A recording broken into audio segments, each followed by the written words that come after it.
Presenting his program, The Science of Getting Rich, let's give a warm welcome to Mr. Bob Proctor.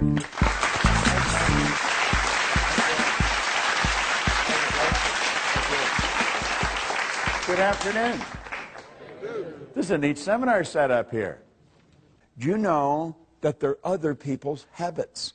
You and I are the product of somebody else's habitual way of thinking. It's genetic and it's environmental. Why do you think you look like your relatives? Do you think it's an accident? It's what's programmed right into the genes at birth. Yet we grow up and we live that way. Why do we speak the language we speak? Do you know that if you had been taken out of your home and moved to the suburbs of Beijing when you were an infant, you'd be fluent in Chinese and have absolutely no knowledge of the English language? But by the same token, if somebody had been taken out of Beijing, put here, same thing would have happened. We're programmed with other people's prejudices. We're programmed with their limitations. Do you know that most of the limitations we've got, we don't even know where they started? I'll give you an example.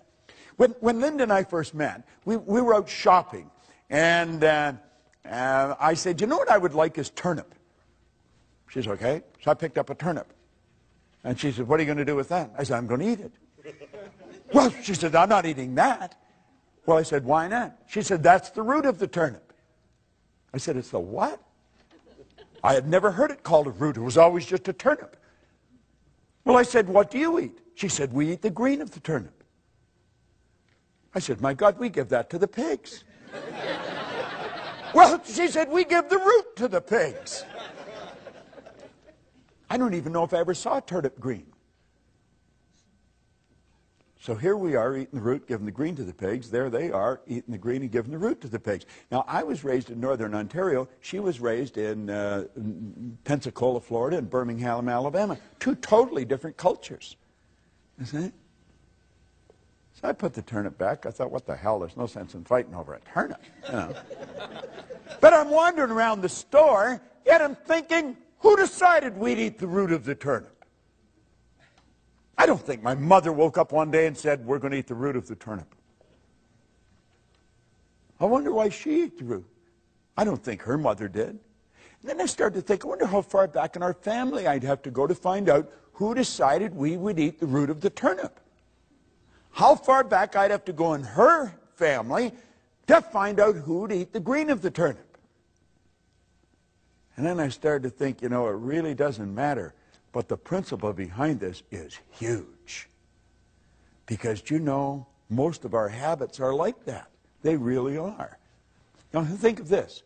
What do most people do when they begin to have financial trouble? This is paradigm talk that I'm dealing with here. What do? I'll tell you exactly what they do. They lower their standard of living to meet their income. That's a bad idea. That is a terrible idea. Timidity is not a strategy for the new economy. We're living in a new economy. Remember, you cannot move forward when you're cutting back. Yet, why do we do it? We're programmed. That's what we were taught to do. Anything else is being irresponsible. Well, let's think of this for a moment. Successful people take their income up to meet their standard of living. Do you know why? They understand how to do it. And if you don't understand how to do it, you're in bad shape. But when you do understand, you don't need to cut back. Never need. I've been working pretty closely with a fellow. In fact, we just come back from Europe. We were over all through Germany and over into Finland. And he had had a bit of trouble with money here just within the past year. And he was put his house up. He was going to sell it. I said, what the hell are you selling your house for? Well, he said, I can't afford to keep it. I said, you can't afford to sell it. Yeah, I said, you've got to make a decision right now. Do you like the house? Yeah, I don't want to sell it. Then don't sell it. Just figure out how to earn more money. And so the two of us got working on it, and his problem was solved. It was simply a decision. Well, that's all we need. See, we're living in a new economy. The economy that you and I were raised in, that's not the economy we're living in anymore. That's a totally different world we're living in. But we're still operating with all the old habits. Now, Gates said one thing is clear. We don't have the option of turning away from the future. You don't have that option. No one gets to vote on whether technology is going to change our lives. It's here. This is the deal. You either fall in line with the new rules or you're going to lose. It's that basic and it's that simple. There's nothing complicated about it. You see? Now, here's three great questions. You want to remember this because this can change your life like night and day. It's so basic and so simple, you could miss it. One, what am I doing? What am I doing? Number two, what works? What works? Number three, what doesn't work?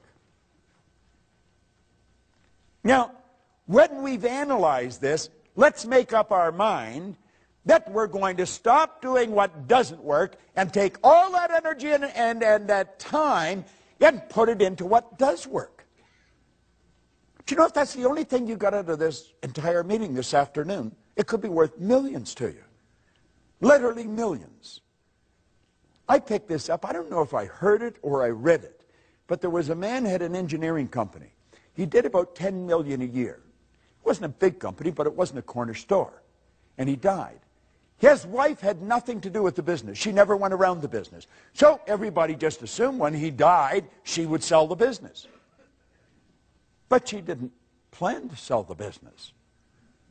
After the funeral and things slowed down, she went into the company and she called all the heads of departments in, and they're the three questions she asked.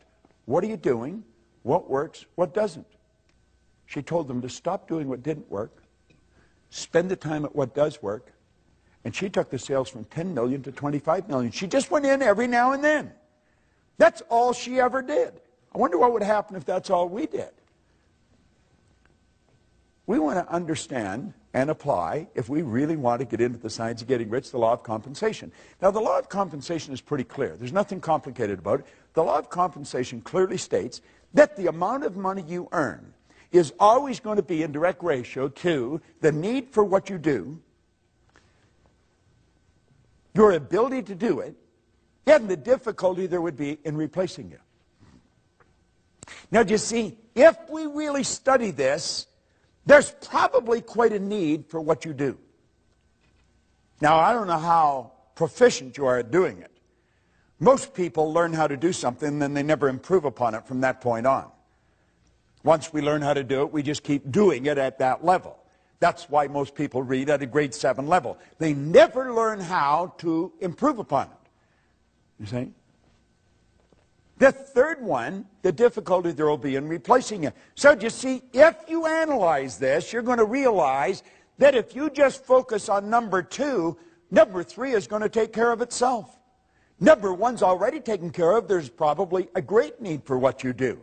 Now, if we become very, very good at what we do, just keep perfecting what we do. If we sell, let's really learn how to sell. Keep getting better at it.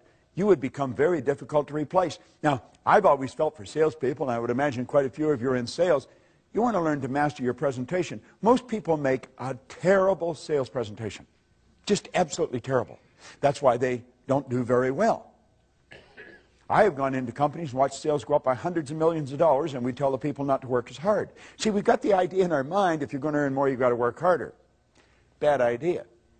Now, think of this for a moment. I want you to think about your financial success. And don't think for a second that you can't change it. You can change it. You can change it dramatically. But really think about your financial success.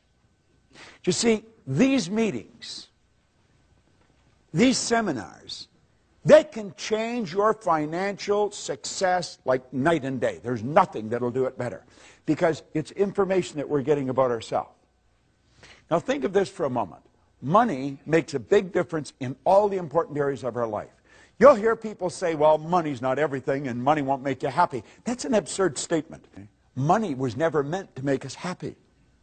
And since it doesn't make any difference whether you have it or not as to whether you're happy or not, you might as well have it.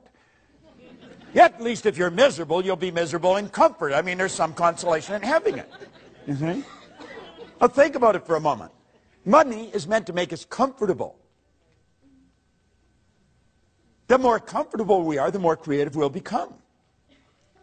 The more creative we are, the more service we can render. The more service we render, the more money we will earn. You see? We want to open our mind to these two questions. Okay? Now, I want you to think about these two questions. What is your name, sir? John. John? John, there's the first question. How would your life change if your monthly income, boom, just like that, became your weekly income? How would it change? How would it change? A lot more comfortable. You'd be more comfortable. How would you be more comfortable? What would you do different? If every Friday you got what you earned all last month. It wasn't a lottery, it's every Friday. You're not sure, are you? No, you're not. You know something? And that's not unusual. I very rarely ever get a person to answer that question. You know why you don't answer them? And you're not an exception to the rule. That's because we never sat down with one of these, wrote that amount, that figure on a piece of paper, and then just think of how to do it. Don't spend any time thinking why you can't, just think of how you can. You know something? You do it. Anybody in this room can turn their... But you're not going to do it by accident. You're not going to do it unless you decide to do it. Now you'll say, I don't know how to do it. Hillary didn't know how to get to the top of the mountain when he went up it either. He didn't. He tried in 51 and he failed. He tried again in 52 and he failed. Yet in 1953, he and Tenzing Norgay stood on the top of the world. Now, I have worked with him on 2 or 3 occasions. He's just a nice guy. The only thing different in him that I could see in me is his size. He's got a hand that would just wrap right around my hand. Big guy. No one had ever been to the top of that mountain. Do you know 1,000 people have been up there since? Things don't happen unless you decide they'll happen. Well, anybody could make that happen. I was flying to Kuala Lumpur, back around 1990. And I like playing with words and numbers when I'm on a plane. And I'm not a good flying partner. If you sat beside me, you'd probably think I didn't have any social intelligence at all, because that's my time. And so I sit there and I write words and I write numbers. And I remember I wrote the word commission one time, and all I could see coming off the page was mission. And I made a program called the Mission and Commission. And there is people that all are in the big commissions. They're involved in the mission. They're not involved in the commission. And it's a paradox, you see. Yeah, because they're not doing what they're doing for money, and yet they wouldn't do it if they weren't being paid. Yeah, it's real paradoxical. You could get your head all messed up if you play with it long enough. But I sat down and I wrote a 1 and 6 zeros. And I took a look at it and I thought, $1 million.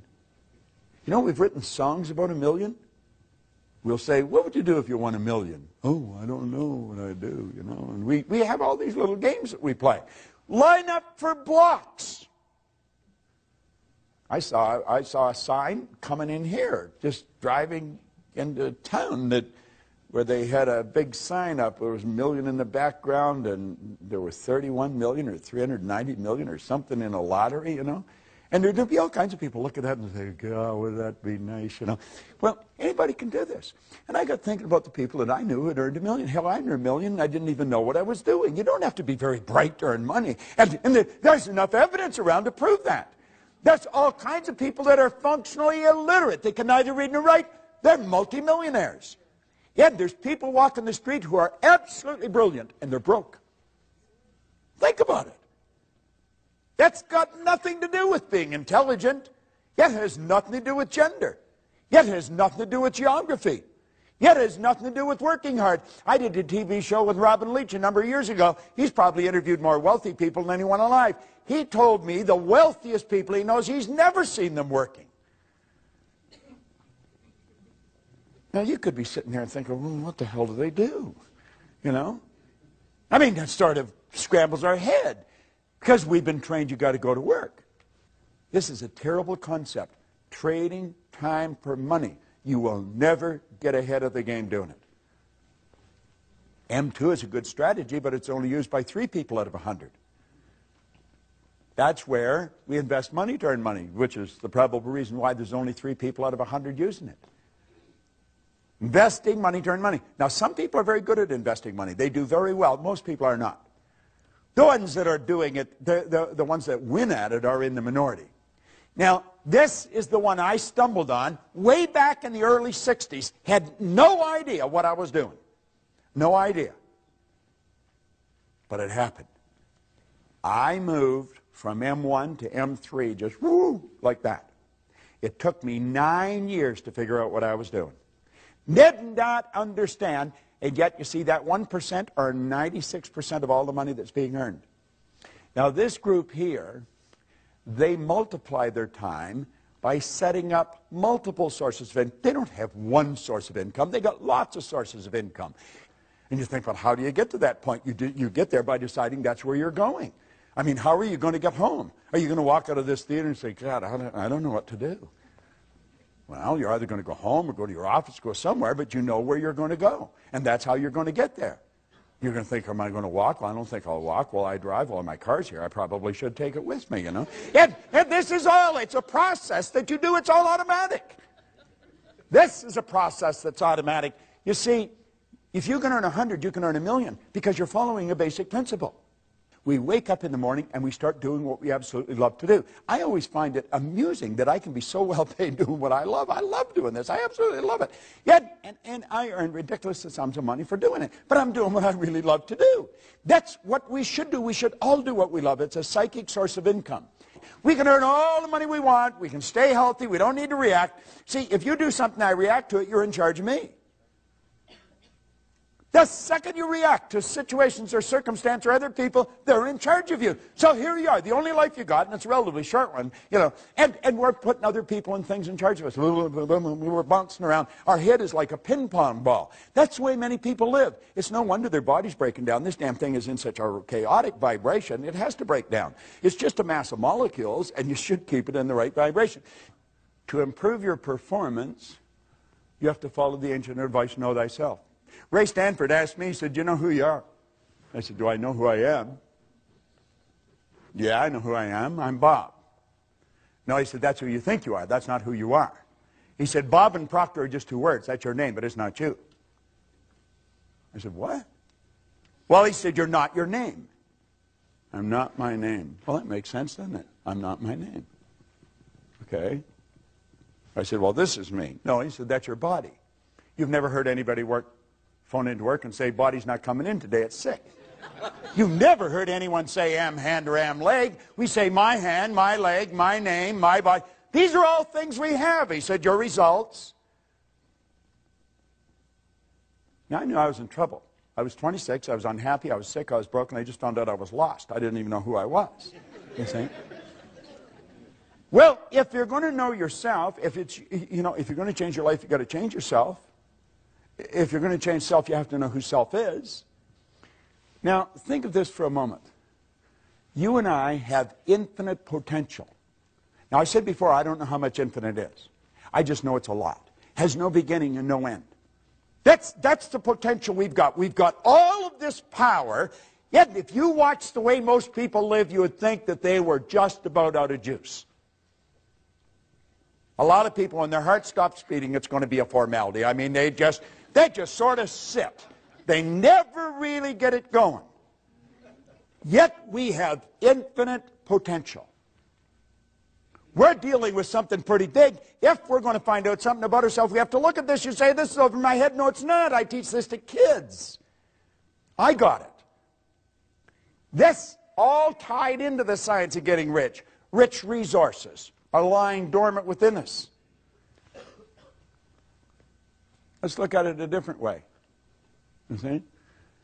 You and I are spiritual beings. There's only two sources of reference to go to find out anything about ourselves. One's science and the other's theology. You'll hear people say they're having a spiritual experience. They're not having a spiritual experience. They are spiritual. They're having a physical experience. We're spiritual beings living in physical bodies, and we've been gifted with an intellect. Most people really don't understand that part, but that's where the power lies. All right? And our emotional state is going to be determined by how we use our intellectual factors. Andrew Carnegie told Napoleon Hill, he said, any idea that's held in the mind, that's emphasized, that's either feared or revered, will begin at once to clothe itself in the most convenient and appropriate physical form that's available. You see, Dr. J.B. Ryan said the mind is the greatest power in all of creation. Very few people understand it. If you go on our website, you just go to bobproctor.com, you'll see a quote there by Dr. John Mike, a psychiatrist from Florida. He said, I taught him more about the mind in 1 year than he'd learned in 4 years of medical school, 5 years of psychiatric training. And what I taught him was just what a Dr. Roeder taught me. I was always amazed by that. I thought, what do they teach you in medical school? You know, and what we're doing is getting in at the non-physical side of ourselves, and that's where all the power lies. It's a beautiful concept as we start to understand it. What do we need? We need understanding. You really want to change your income, you've got to change your understanding. Now, there's only two things you have to know to really make things happen big in your life. Number one, you have to know where you are, and number two, you have to know where you're going. Yet, you see, most programs get you focused on where you're going. That's very important that we have a goal. You've got to know where you're going. But what happened to me that was totally different is Ray Stanford got me to focus first on where I was. He got me to look at what I was doing with my life, got me to take responsibility. He said, your results aren't bad and they're not good, they're just results. Nothing's bad or good except our thinking makes it so. He said, you have to ask yourself, are those the results you want? And I said, no. Well, he said, if you will pay attention and you'll do what I suggest, I can show you how to change it. You see? And my whole life started to change. Most people get us focused on the goal. If we don't know where we're at, we're not going to... Let's suppose we all bail out of a plane and safely land somewhere on the planet. Our objective is to get to this room. Now, we know where this theater is. We know where this room is. Our problem is we don't know where we are. Now, let's say it's overcast. We'll build a ridiculous situation. It's overcast. There's no street signs. There's no wind. There's no compass. There's no map. There's no people. But we know we're on the north. I mean, we could be in Milwaukee heading towards the Canadian border. We could be in Los Angeles heading towards Tijuana. You could be in Atlanta heading towards Miami. We could be right outside this theater and walk away from it. If we don't know where we are, it won't matter where you're going. So you see, we've got to take a good, honest look at ourselves. What am I doing? What works? What doesn't? Who am I? And as we really get a grip on this, everything in our world will begin to change. Now, I'm going to run through this very quick, and then we'll have a break, and then I'm going to come back and I'm going to show you some simple things about the mind and how to make the shift that you want to make. You see, what we're seeking always is greater awareness. We're always wanting to raise our level of awareness because our results are an expression of our level of awareness. And the only way to improve results is to increase our level of awareness. All right? Now, effective goals inspire us to move to increasingly higher levels of awareness. Now, here, yes, what you'll find that people say they want. They want greater health, happiness, peace of mind. All these results are the result of a higher level of awareness. So it's awareness that we should be seeking. We want to raise this, and everything else starts to happen. It happens like unadulterated magic. That's what happened to me, and I couldn't understand it. Now, there's a basic law that said everything in life is either growing or dying. It's either create or disintegrate. So you're never going to stay where you are. Your results are going to get better, or they're going to get worse. It's create or disintegrate. No one stays where they are. Now, the truth is, I think most people get a little better and a little worse. A little better and a little worse. When they get a little better, they're forcing it. But force negates. You see, there's something inside of you that's urging you to grow. This is the spiritual side of our personality. It's the essence of our being. And spirit's always for expansion and fuller expression. There's something in you that wants you to grow. If you run, you want to run faster. If you jump, you want to jump higher. If you sell, you want to sell more. This is good. It causes dissatisfaction. Dissatisfaction is a creative state. My grandmother pretty well raised me, and she taught me that I should be satisfied with what I've got. Grandma was wrong. I should be happy with what I've got, but never satisfied. It's dissatisfaction that gave us the incandescent light. It's dissatisfaction that gave us air travel. It's dissatisfaction that gave us the internet. All those things were always here. People just became aware of them. The way to fly an airplane was always here. We can go all over the world now. We're not a long ways from anywhere. We're only a short period of time away. But while there's something inside wanting us to grow, there's something else that's trying to stop us. And that's the old paradigm. Now, after the break, I'm going to show you how that paradigm is formed and how we can change it. Yet it's just like magic. And when you do, your whole life changes. Everything in your life changes. Just no question about it. Now, you've got the one side that wants you to grow and the other side that doesn't want you to grow. The old paradigm does not want you to grow. Anyone that has smoked and quit smoking, I used to smoke. I quit years ago. But I remember it wasn't an easy thing to do. It was not. Why? Because it was a habit. Habits are not easy to get rid of. Habits are ideas that are fixed in here that control us.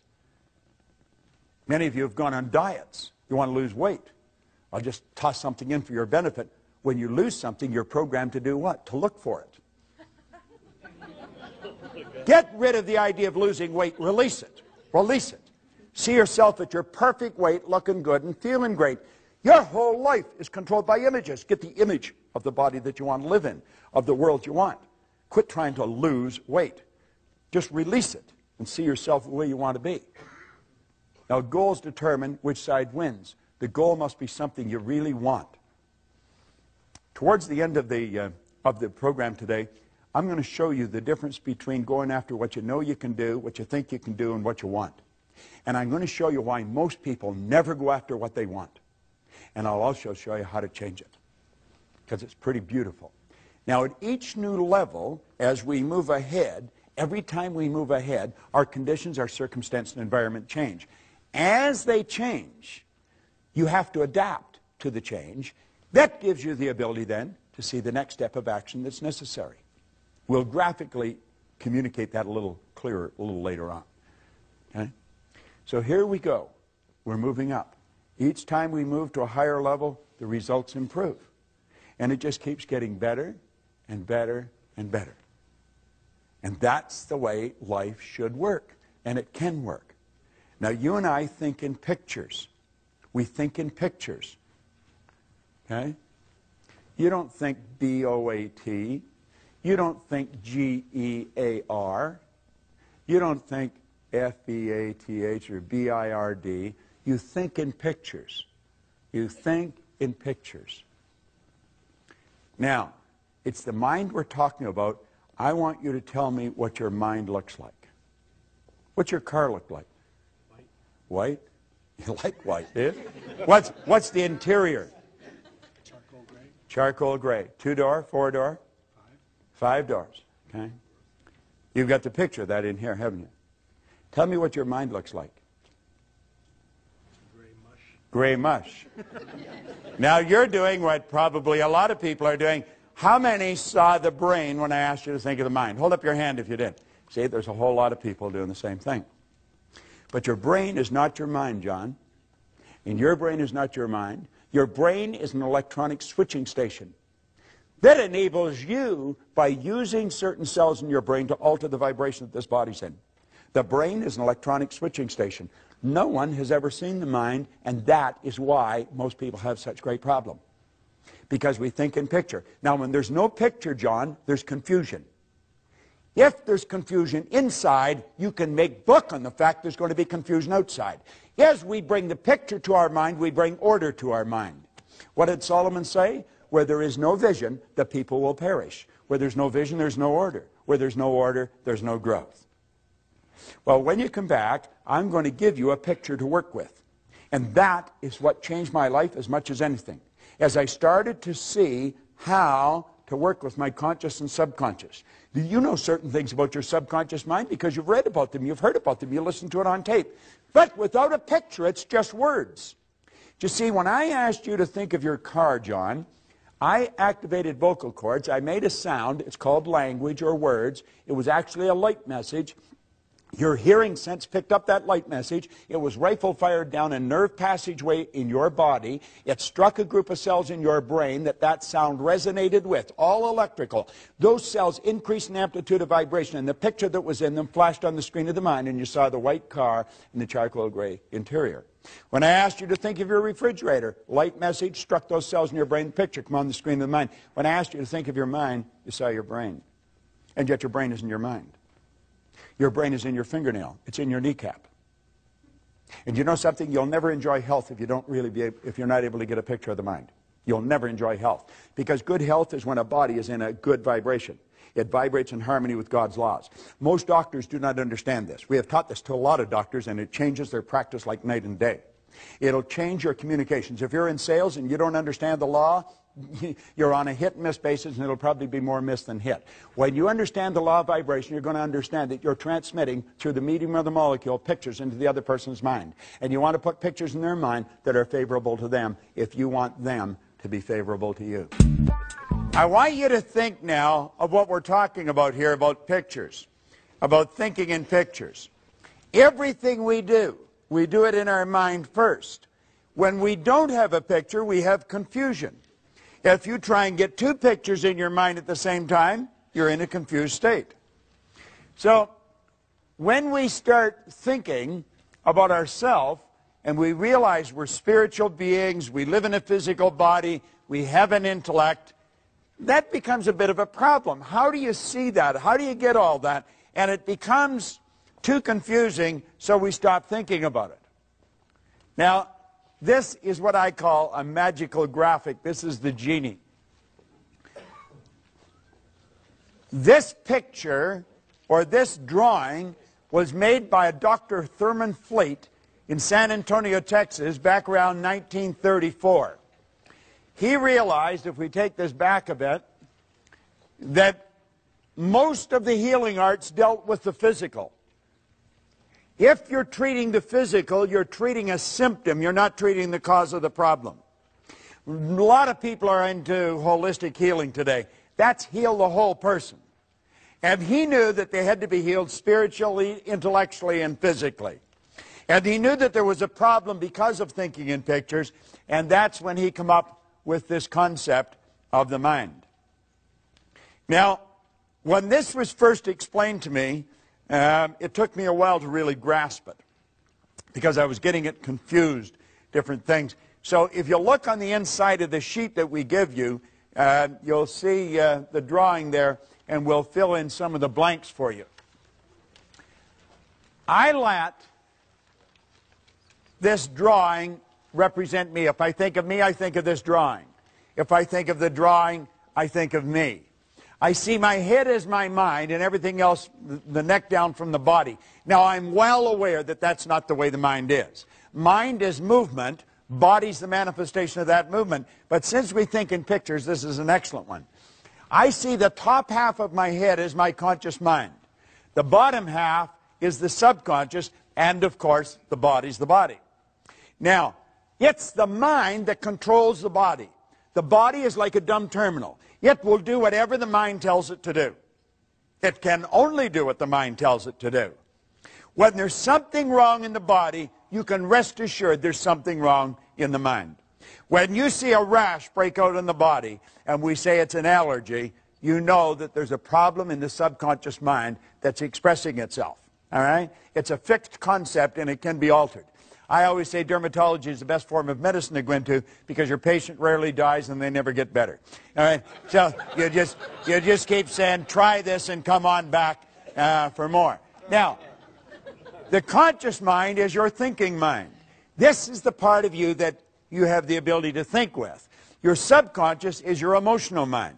Your emotions are controlled by the thoughts that you entertain. You choose your thoughts, and you think in pictures. You impress the thought upon your subconscious, and that causes you to feel the way you feel. Now, actually, the feeling is conscious awareness of vibration that the body's in. Because whatever is impressed upon the subconscious controls the vibratory rate of the body. The body moves into action, and your actions produce your results. Now, you see, it's the results that most people are trying to change. The results are something outside of us. Now, what we're talking about is the mind. All right? Now, James Allen said, until thought is linked with purpose, there's no intelligent accomplishment. Just the information isn't going to do it. You've got to have a purpose. You've got to have a purpose that is so big, so all-encompassing. That's why you get up in the morning. That's why you go to work. Now, your vision is how you're going to execute your purpose, and your goal is how you're going to execute your vision. But you want to get this little book by James Allen. It's called As a Man Thinketh. It's a little book. It was written in 1903. It is a classic. We have a coaching program, and I coach people a year at a time in this coaching program, and one of the first things I do, I send them this book. I send them that one and I send another one to them. One is to get them out of the box, to get them to think very big, and the other one is to cause them to monitor their thinking. And as you get into thinking, as a man thinketh, you'll start to monitor your thinking. We've got to become aware of what the heck is going on here.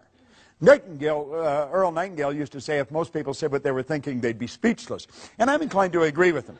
You see, we don't want to mistake mental activity for thinking. But at any rate, let's start again. And we'll say, there is the mind, and we'll break it into two parts. Now, this is where it starts getting interesting. I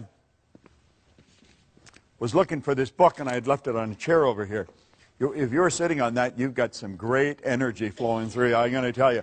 Now, I have been carrying this copy with me since 1963. You can see I've had it for a while. Now, in here, he said that an educated person is not necessarily a person with an abundance of general or specialized knowledge. An educated person is a person who has so developed the faculties of their mind that they can acquire anything they want or its equivalent without violating the rights of others. How many of you know what the faculties of your mind are? Let me see a show of hands. 1, 2. Isn't this amazing? Hardly anybody knows what they are. How many people have a perfect memory? Just me? How many people would like to have a perfect memory? Now, you see, I want you to just to look around. The audience is from different walks of life, different ages, different gender, and yet nobody had their hand up for a perfect memory. Do you know that every one of us has a perfect memory? Do you know I could teach you how to memorize this book? There is no such thing as a bad memory. There's only weak memories. Memory is an intellectual factor.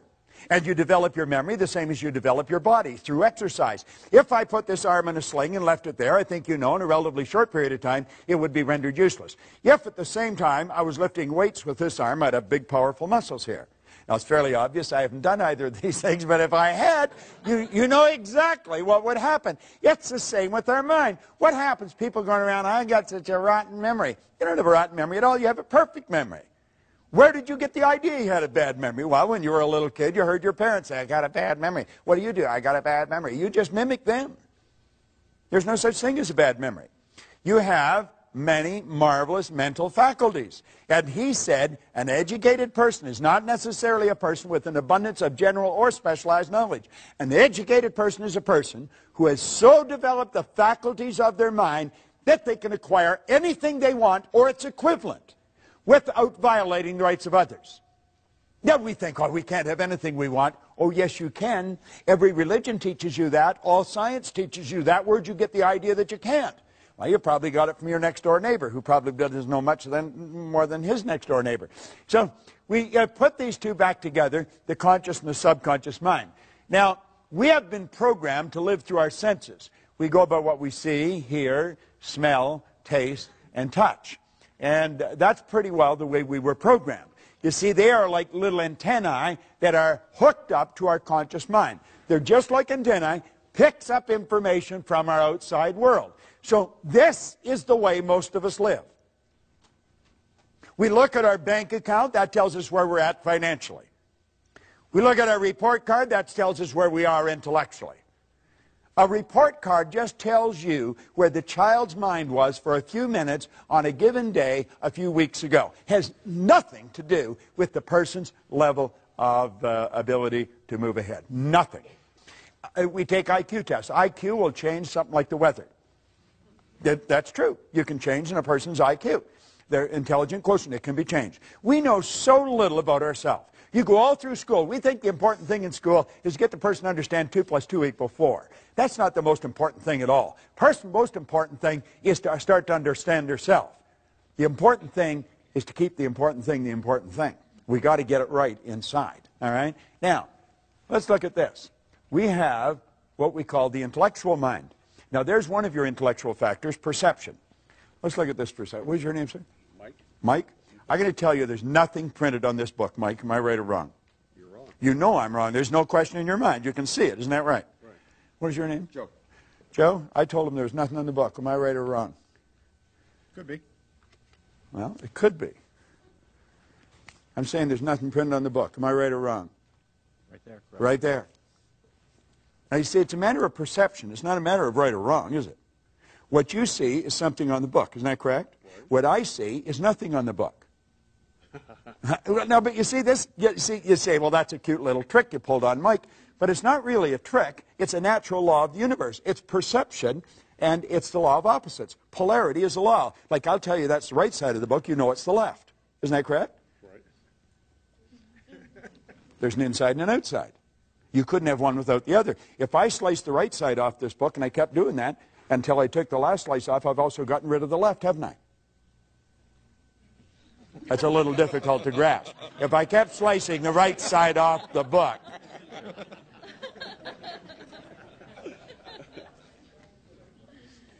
You see, most of us have a perception problem. When we say I'm right and you're wrong, you're right from your point of view, they could be right from their point of view. So it's not a matter of what's right or wrong, it's what works. That's the most important. Would you agree with that? What works? What's going to improve? Do you agree, Mike? It really is. That's the important thing. Now, take a look at the next one. Oh, back that up. Is the will. The will gives us the ability to concentrate. All right? The will gives us the ability to concentrate. I've got a couple of statues of Napoleon in my home. And I think that I have them there for a reason. He reminds me of what I do and what I don't want to be like. Napoleon had a very powerful mind. I don't think he was a very nice guy, but a very powerful mind. One of his biographers called him organized victory. Another one said he had immense capacity for sustained concentration, highly evolved will. The will gives you the ability to hold one idea on the screen of the mind to the exclusion of all outside distractions. The will is what you use when you concentrate. And through concentration, you increase amplitude of vibration. Your energy is more powerful. Okay? Now, the imagination, Hill said it's the most marvelous, miraculous, yet inconceivably powerful force that the world's ever known. And we've all got one. Let's start using it. Now, we take memory. Memory's perfect. We know what the memory is. It's a matter of development. Now, your intuition. What is your name, sir? Mike. Mike. All right. Let's think of this. This is Mike's body here. This is not Mike. Would you agree? Have we ever met, Mike? No. We have never met. Well, if I tell them about you, will you tell them if I'm right or not? Sure. All right, now I want you to think of this for a moment. Mike's body is a molecular structure. It casts off a ray of energy. The energy is so powerful coming from his body that it'll penetrate a film, penetrate a camera, and you can actually photograph it. Now, as Mike changes the images in his mind, the density and the color of that energy will change. You have been given an intellectual factor called intuition, and it enables you to pick up that energy and read it. Mike operates dominantly from the left hemisphere of his brain. He has a persistent streak in him about as wide as this building. If you're married, your wife would say you're stubborn. Now, he also has another side to him. They're extremes. You've got a shy, sensitive side to you. It's not dominant, but it's there, maybe 10, 15, 20%. And you have a tendency, if somebody hurts your feelings, to hold it inside. You should express it because it'll give you stomach problems if you keep suppressing it. If I was going to hire somebody to run the show, I'd want to hire you because you like a lot of order around you. You'd make a good engineer, a good accountant, a good lawyer, anything like that because you operate dominantly from the left hemisphere of your brain. If I was going to sell you something, I'd get lots of facts and figures. I'd go out and do shopping and I'd give you all the facts and figures and I'd say, Mike, why don't you study this for a while and I'll come back next week. How accurate am I? I'd say probably 95%. 95. Well, you give me this 5%. I think I'm 100% right. Now, you see, you don't actually hide anything. If I was taking Mike out for something to eat, I wouldn't take him where I'd go. I'd take him where he'd get his teeth into some steak and potatoes maybe, because he doesn't necessarily want a lot, but he wants something substantial. You just throw me a cracker, throw me something, anything to take away the pain, and I'm fine. I'll say, let's keep on going. Mike's not like that. And he has a persistent streak in him. He's a good money guy. He likes to get it and he likes to keep it. So if he told me he couldn't afford it, I know he's not telling me the truth. You're a little bit like that too. All right? And you can actually feel the energy around the person. Now, how many think that I've got some special talent? I'm able to do that. I don't have any special talent. I have just developed something that we've all got. It's called an intuitive factor. And you develop this intuitive factor, and you're going to find that you'll just be aware of what's going on around you. You can read people like a book. What is your name, sir? Chad. Chad? Chad's got a very shy, sensitive side to him. He really does. You can hurt his feelings very, very easy. Now, he's the same as you, only he's dominantly right brain with a little bit of left. You're dominantly left brain with a little bit of right. Okay? You're very creative. A lot of creative ideas flow into your mind. you know, but you're also very sensitive. It's pretty accurate, isn't it? Yeah, it is. He probably feels uncomfortable that I'm even bringing it up. All right, now, you see. And the last one, of course, is reason. Now, understand this. As you watch this DVD, and you want to put it on and watch it, and you want to get it, and you want to put it on, and you want to watch it over and over and over again, because what we're going into now is very important, and most people never understand it in their entire life. It costs them millions. I could earn $1 million so easy it would make your head spin. Earning money is a simple thing to do when you know how. If you don't know how, you could work all your life and not be able to do it. The conscious mind is the intellectual mind, and the conscious mind can think. This is really important that we understand this. This is what most people do not do. You just watch the average person. They'd never do what they're doing if they were thinking. They'd never say what they're saying if they're thinking. We have the ability to think. We can tap into an infinite power, and we can build any idea in our mind. Now, every great leader, as far back as you can go, have taught us that we become what we think about. What do you think about? All right? Now, you have the ability to accept or reject any idea that comes along. So if you're listening to the news or you're reading the newspaper and they tell you that the economy is going down, you might say, for you, but not for me. This is going to be the best year that I've ever had. During the Great Depression, there was all kinds of people earning millions. Not everybody lost their money. You see, I'm not trying to flatter you, but coming here is one of the most brilliant things you can do. I was talking to a lady right here at the break, and she was telling me that she got a cassette or a tape from, it was Napoleon Hill's Principles. And she was listening to them. She says, things were going really great. And she said, for some reason, I lost it or stopped listening to it, and things started to go in the other direction. Well, we're so influenced by suggestion. Suggestion is one of the most powerful forces in the universe. And you see, if you come here on a regular basis, just when you start to slide off, it'll bring you back on track again. Now, I think you should listen to this stuff every day. We read the paper every day. We eat food every day. We wash our bodies every day. How about recharging our mind every day? We're dealing with the most potent force in the universe, and we're dealing with the mind. Now, your subconscious mind has no ability to think. It cannot choose. It cannot reject. It can only accept. The conscious mind can reject. You want to reject a lot of the things. When people start to complain, get away from them. I don't want to spend any time with anyone that talks about how bad things are or why things can't be done. Your subconscious mind will accept anything. And whatever goes into the subconscious mind must be expressed through the body. It cannot differentiate between what's real and what's imagined. Hold your hand up like that. Come on, everybody get their hand up like that. Put their hand like that. Put it here in your chin for a second. While you do that, now where's your chin? You see? You're thinking. Why did we go here? Because I went there. If I said, let's follow me, and I went off a cliff, would you go? We have a tendency to go by what we see, hear, smell, taste, touch. We do not think. You know that's not your chin. You say, well, you put your hand there. There we go. You see, that's the defense. They did it. All right? Your subconscious mind will accept anything. Now, this is how you and I arrived on the scene. A baby, when a baby's born, its subconscious mind is wide open. You can put anything in it you want. The baby's mind is wide open. Every thought that goes on around the baby is going right into that baby's mind. You were a baby. Go back and ask yourself, what was the environment like that I was raised in? What did the people work at? What was their attitude towards money? What was their attitude towards potential? You see, if we start asking these questions, then we know what's programmed here into our subconscious mind. Now, any idea that goes into our subconscious repetitively becomes fixed in there. That's what we call a conditioned mind. It's a multitude of fixed ideas. Fixed ideas are more commonly called habits, and a multitude of habits are called paradigms. How did we get in the habit of doing things? By the idea going in the subconscious mind. It's the repetition. Do you remember when you first started to drive a car? You probably thought you were going to kill yourself.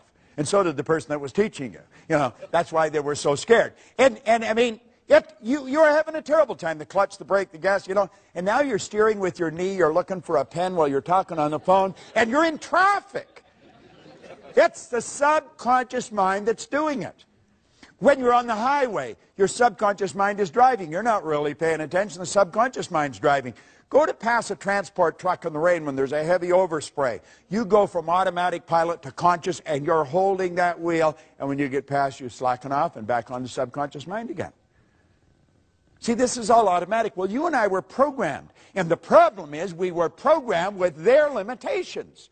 Where did they get the limitations? From somebody the same way. We've got to understand this. Someone else may have been responsible for making us who we are. We are responsible for changing it. Now, there is thought. It's a thought powers flowing into your consciousness. You can think anything you want, but the paradigm is going to dictate what you're going to do.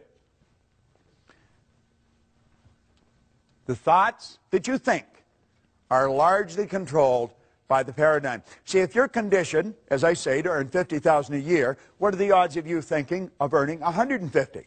You won't seriously think of, oh, you might dream about it periodically, but you won't seriously think. But you could. As a matter of fact, if you just made up your mind that you were going to, you probably would. In a relatively short period of time. If you were going to learn to fly an airplane, what would you do? You wouldn't go to your hairdresser or your butcher or somebody. You'd go to a real good flight instructor. And you'd do exactly what they tell you. Why don't we do that with money? That's the one point that everybody's agreed on, is you become what you think about. All right? Now, the thought flows in, or the power for thought flows in. You choose the thought. You can think anything you want. Start to monitor your thinking. And the second you start to get out of the box, the paradigm will cut in and you say, you can't do that. You can't do that. Why can't you do that? Well, you'll come up with reasons why you can't do it.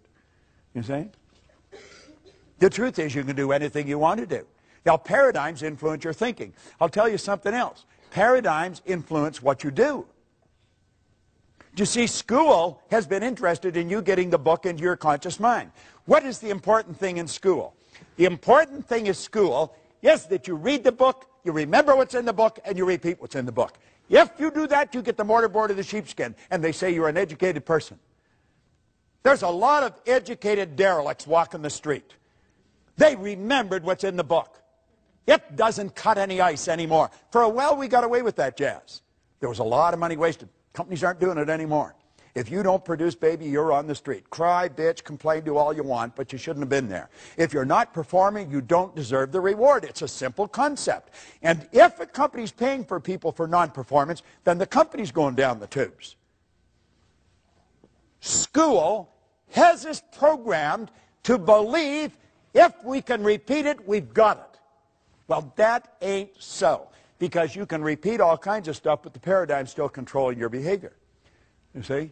School gave us the knowledge. However, school never taught us how to alter the paradigms. If you don't learn how to alter the paradigms, it's never going to happen. Got to alter the paradigm. See, you want to improve your results, or you wouldn't come here. I don't think you're coming here because you had nothing to do. I think you're all very busy. The people that have nothing to do, they wouldn't come here. It's a bit of a paradox. They're the ones that need it more than you do. All right? Now, what does the program tell us to do? This is the way we are programmed. The starting point is results. We look at the results we're getting.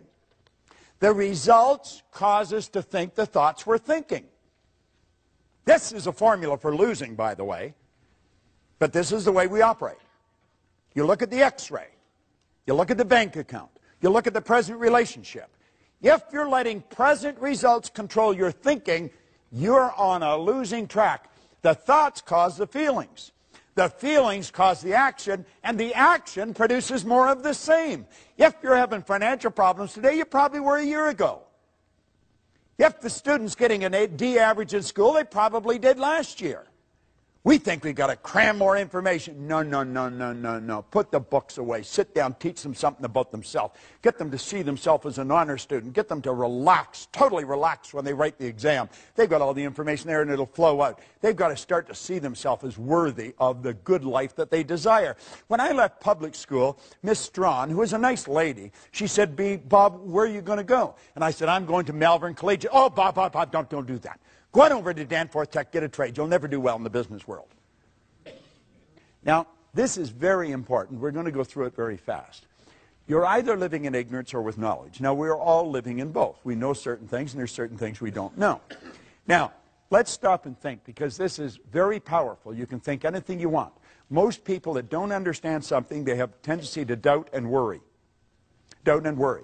They have taken a power that was unadulterated, it was without form, and we've given it form, a negative form. We built a negative picture. We take and we internalize that negative picture. It sets up the only emotional state it can set up, sets up a vibration of fear. Now, fear can only be expressed through the instrument that you're living in, your body. And so it expresses itself in what we call anxiety. Now, anxiety is not expressed, it's suppressed. Yet the suppression then turns to depression. This person's on a losing track. Don't even know what they're doing. The depression turns to disease, and the disease turns to disintegration. Now, that's a process. That happens so fast, the person doesn't even know what's going on. And you know what's causing it? Ignorance is their problem. What are they taking for the anxiety? Valium or something like that. We got them on Prozac or Valium or some other drug so that we got them so stupefied that they don't even know they're doing it to themselves. Should we educate them? I think so. What is education? To induce, to develop, or to draw from in. Let's bring out something in the person. Let's go back to our thinking. We want to develop understanding. There is only one way to develop understanding, and you're doing it. You're studying. There is no other way of developing understanding. That's what these programs are all about. Solomon said, in all you're getting, get understanding. Understanding is what leads to faith. It's the opposite to that demon fear. James Allen said fear can kill you as quick as a speeding bullet, and it can. The faith-based is expressed through the physical being in well-being.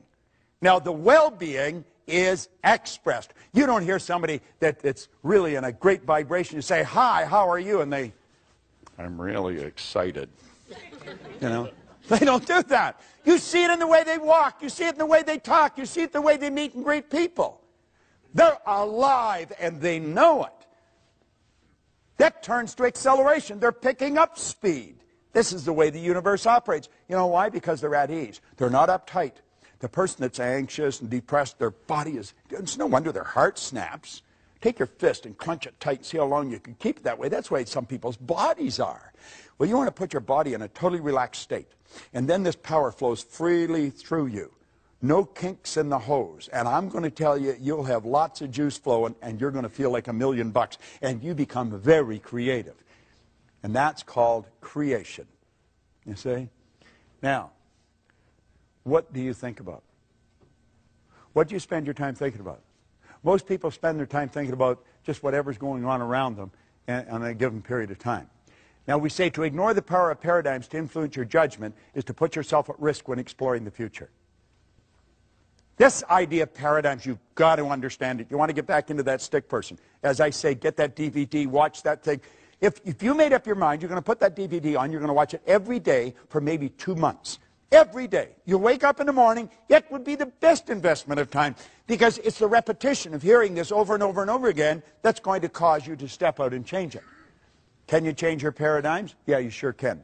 Yeah, you sure can. And you see, when you know you can change your paradigms, you have hope. See, I was controlled. I was unhappy, sick, and broke, and I was lost. I had no hope. Why? Well, I just couldn't see how it could happen. And you know what Ray gave me? He gave me hope. And you know what happens when you have hope? That means that you have options.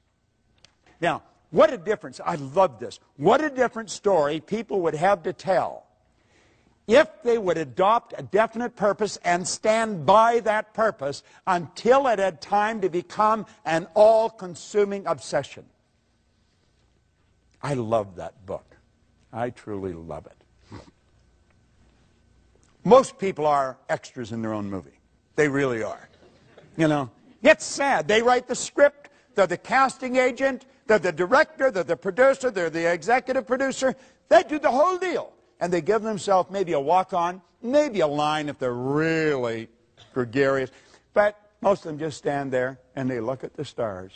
They think, God, I ever wished I could do that. We could do anything. Anything we want. See, what we want to do is say, what do I really want?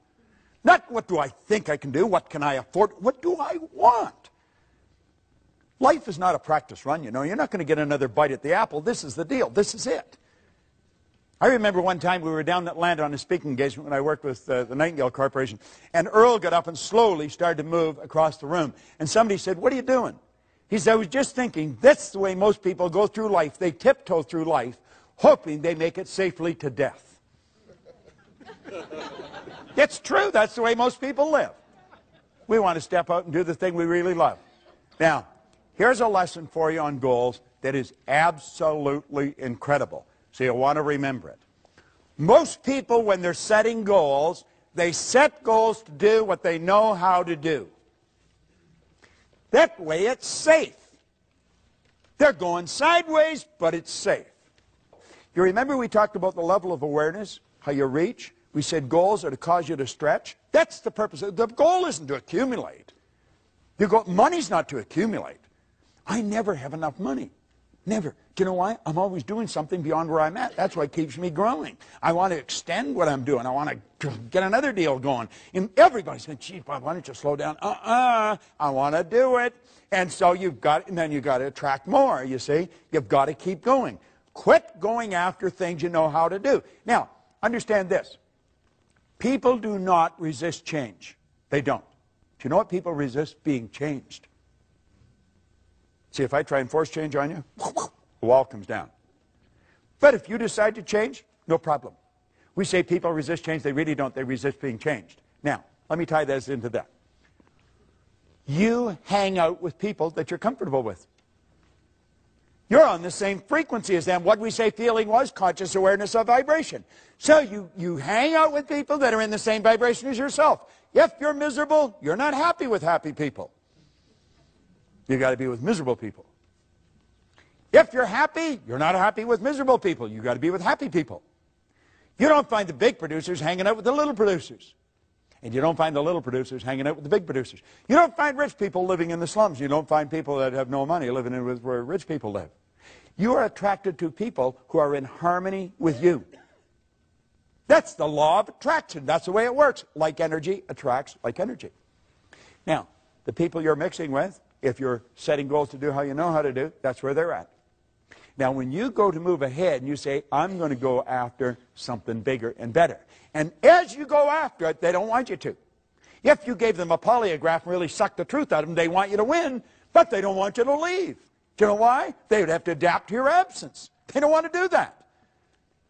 They don't want you to leave. Do they want you to win? Yeah, but they don't want you to leave, and you can't win if you don't leave.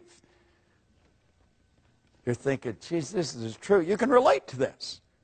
Now, we'll sit down. We're going to stretch. We're going to go after what I think I can do. And we get our slide rule out. And we get the whole deal. And we get the plan. You've got to have a plan. Wharton teaches you've got to have a plan. Harvard, you've got to have a plan. So we get this plan. Then we go down to the office place. And we get a folder. And we print it out on our color computers. And we got our pie charts and our graphs. And it's all in color. We got a plan. Man, are we proud of our plan.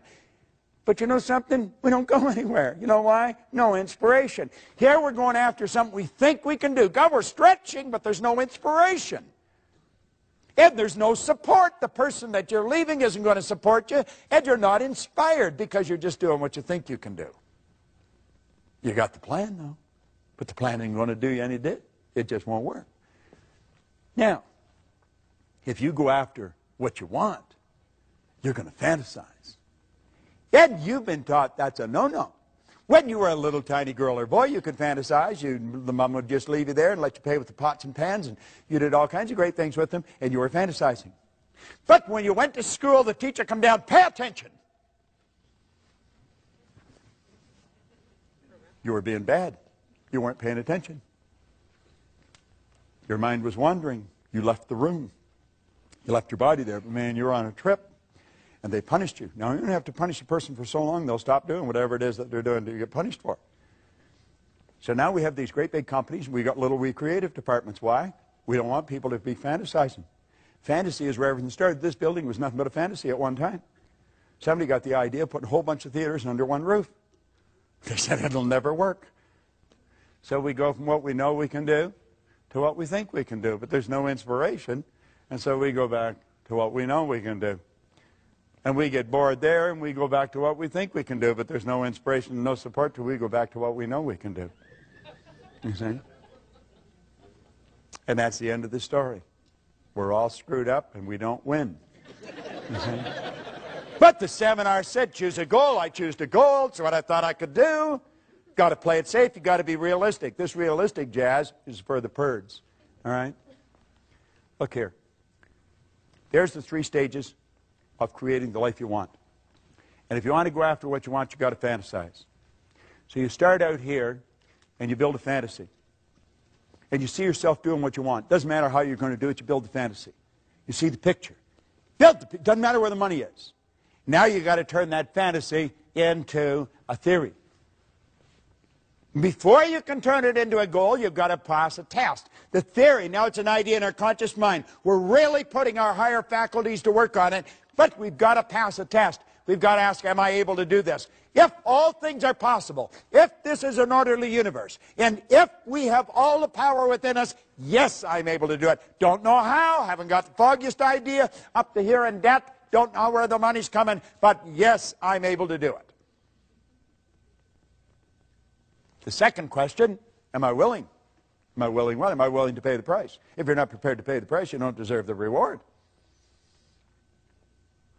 I remember my wife started her own business, and she was over her head.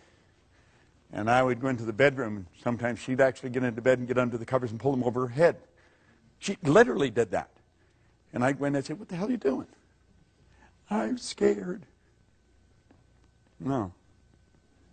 Well, what are you scared of? I don't know. Well, I said, why don't you quit? Well, then, she'd get angry, and she'd, and away she'd go. You see? And now she's got to the point where a little bit of fear doesn't bother her anymore. Now, did I do the same thing? Well, I didn't get in bed and hide under the covers. But, God, I used to pull the drapes. Ooh, it was terrible. Am I willing?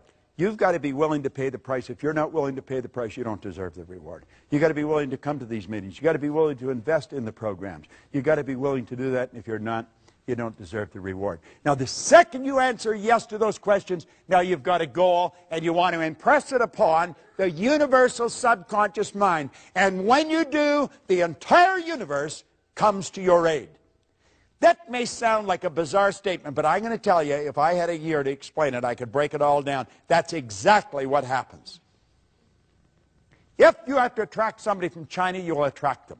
We're not in this room by accident. You know, we're all supposed to be here right now. You're always in the right place for the right reason at the right time. And that idea will begin to move into form, and it'll turn into what we call a fact. And when you've done that, then you're in the position to build bigger and better fantasies, and that's called a creative process. You don't have to know how you're going to do it. You only have to know you're going to do it. So here's the deal. You start out and you fantasize. You see it. You believe it. And you do it. How do you think that guy got up that wall? Do you think when he was standing at the bottom, he knew every step he was going to take to get to the top? Not on your Nelly, did he? He knew that he was going to get to the top of the wall, though. And he said, I'll put this pick in here, and I'll put this one in here. I'll bring this foot up here and this one up here. That's the first step. He adapted to the change in his conditions, circumstance, and environment, and then he picked the next step. And that's how he got right to the top of the wall. And that's how Hillary got to the top of the mountain. And that's how Edison built the light bulb. And that's how the Wright brothers got the plane off the ground. And that's how we built the internet. And you want to know something? That's how you're going to create the life you want, a step at a time. Yet you're always going where you don't know, and it's scary. But I believe if you're not living on the edge, you're taking up too much room. You know?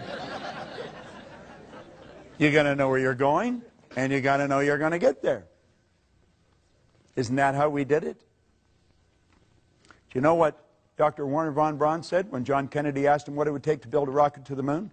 He said, the will to do it. That was it. Nightingale said that success is the progressive realization of a worthy ideal. You've got to have an idea that you really want. It's got to be big and so all-consuming that you don't have time to listen to the ne'er-do-wells. You don't have time to listen to the people that don't have time to live. You see? What do you really want? Now get this. Praxis is the integration of belief with behavior. You say you believe things, and yet your behavior would indicate you've never heard of it. We've got to integrate our belief with our behavior.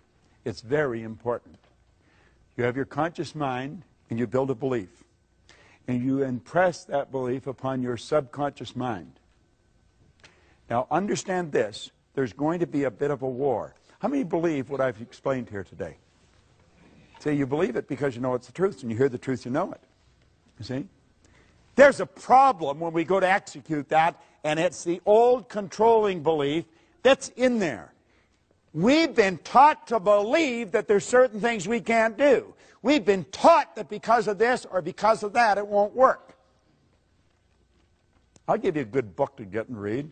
Go and read Up from Slavery by Booker T. Washington. There's a guy that, I mean, he had all the strikes against him.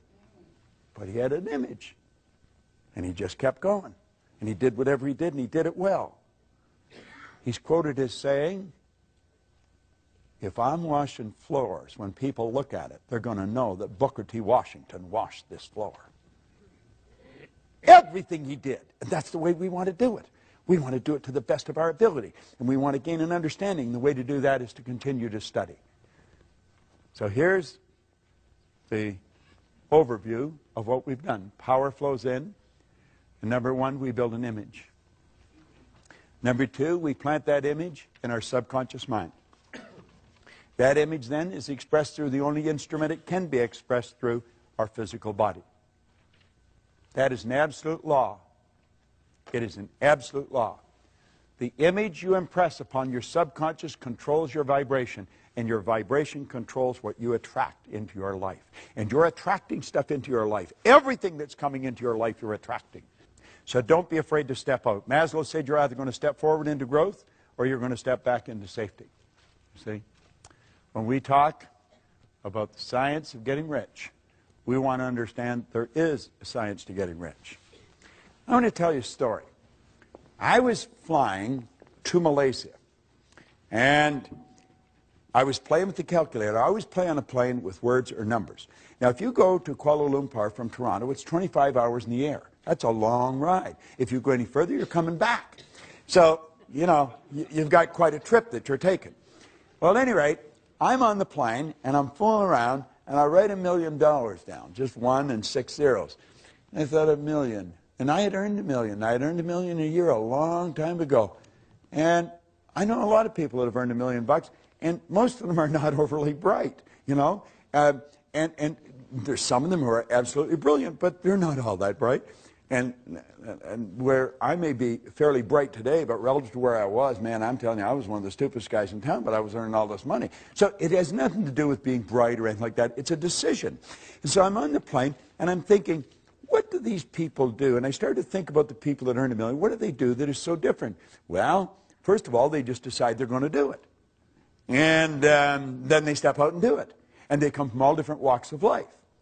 But all the ones that I knew that did it are all locked into this. Michael and I were talking. We were talking about people being seminar junkies. And I said, you know, I've been a seminar junkie for 40-some years. And I wouldn't want to be any other way. I feel sorry for the people that are not. Because, you see, that is a very crude way of saying that a person's really into the development of themselves. Well, I took a look at the people that earn the money, and I thought every one of them, without exception, are really locked into studying. They never stop studying. They have just magnificent libraries of CDs and now DVDs and cassettes. I've got it right back to the records and the old record players. I've got them all. I've kept them all. The record player they used to drive around with in Vic Conant's office in Chicago, I took it down and gave it to him one day. But, you know, I thought, we should teach people to earn $1 million. And so when I got off the plane, now this is way back 1990, I got off the plane and I got on the phone. And I phoned Mark Victor Hansen, and then I phoned Val Vanderwall, who's gone now. And, I mean, it was the middle of the night here, but I wasn't thinking of that. It was, the clock had turned around. And I got them out of bed, but I got excited, and I was telling them what I was going to do. And they said, geez, it's a great idea. So there was a bunch of us. There was Jack Canfield and Mark Victor and Vanderwall and Lee Poulos. And there was a group of us, and we put together a program, and we taught it in Hawaii. And we were teaching people to earn more money. Now, we knew how to earn it, and we were teaching the other people how to earn it. And one of the things we were teaching them is you got to lock in to study. You got to study every day. We eat every day. We wash ourselves every day. We get dressed every day. There's certain things we do every day that's religious. You've got to study every day. You've got to allocate a part of your income and a part of your time to your own development. And that was part of the lesson. And they all knew that we did. I mean, take that Think and Grow Rich book. I mean, I read that every day. So at any rate, we started, and Jack and Mark come up with an idea, and they said, Proctor, we're going to do a book. And we had brainstorming sessions going, and they said, you got lots of stories, give us some stories. And he said, we're going to write a book. And there was a gal there, Cindy Spitzer. I remember, I don't know if she ever got credit for this, but she was from over on the East Coast, around Philadelphia somewhere, and she said, you should call that Chicken Soup for the Soul. And so they're going to write 101 stories, and they were going to package it and sell it. And I said, that's a pretty cool idea. And Mark says, we're going to sell 50 million of them before the turn of the century. And I'm thinking, well, you know, I'm a pretty good thinker, but that seems like a little far out to me. I mean, if you sell $1 million, you're doing pretty good, but 50 million, and you're going to do it before the turn of the century? Well, they didn't sell 50 million, they sold 74 million. And it was considered the publishing phenomena of the decade. Now, get this, they didn't write anything. They never wrote any books, none. They had other people writing the stories, sending them in. They had somebody else collating, somebody else editing, somebody else publishing, somebody else selling, and they got the money. You know why? It was their idea. Now, this came about, it's called intellectual property, and it came about because they studied and they expanded their mind. And that's what you're doing here. Now, we said that most people are extras in their own movie. You're no different than Mark or Jack or Bob or Lee or anybody else. You're exactly the same as them. And what you want to do is make up your mind when you go home. You're going to lock in and you're going to get your chicken soup concept. The DVDs on this are what you need. You've got to get on, order them, and start watching them. Lock yourself in. You don't have to watch the whole thing. Just take a section of it. But take 15 minutes every morning, or do it like you exercise your body. People go out walking. They do it at the same time, same number of times every day. Well, get into this. The beautiful part about this is it's all being recorded. You know that 66% of what I've said you'll have forgotten by tomorrow morning? 90 to 100% of it will be gone within a month. But if you keep repetition, if you keep programming it into your mind, you're going to find that you'll start to do it. That's what the actors do. I know a number of actors, pretty big names. And you know something? They're ordinary folks just like you and me. But they become great actors because they program the script into their mind until they become the script. And that's what you want to do. Some of this information, it's worth millions. I don't know if you realize just how valuable it is. I have been studying it for 43 years with some of the most brilliant people in the world. You got the whole thing locked on a little disc that you can watch and listen, and you go over and over and over, but always doing it thinking towards a goal. Phenomenal information. Don't for a second walk out of here without making a big decision that you're going to do something with it. I want to congratulate Michael on the work he's been doing. He's been doing it for a long time, and he does a good job. And I don't know anybody else anywhere in the world that's doing this. And now, of course, he's even topped what he's doing by putting it all on DVD. Lock in, build yourself a library of these things, and then take time every now and then. Sometimes you take a couple of days and just do nothing but totally saturate your mind with it. And you're going to find it'll pay huge dividends for you. The people that I was working with that were in the millions, they're just ordinary people like you and me. But the difference is they get the idea and they apply it. They apply it. They apply it. And it's in application. It's not just studying. It's in application. Thank you very much. Thank you.